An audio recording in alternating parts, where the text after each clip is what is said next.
Hello everyone, today we will talk about how to fix or how to solve the problem of something went wrong on the application of Discord. We click on settings. In this page you can click on apps, default apps, app settings. On above you can search about Discord and you will enter.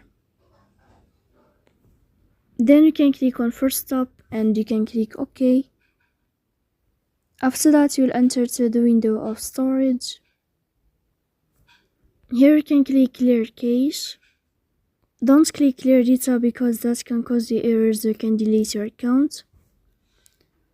In the end you can turn off your phone and you can wait a moment to turn on your phone again to fix that problem.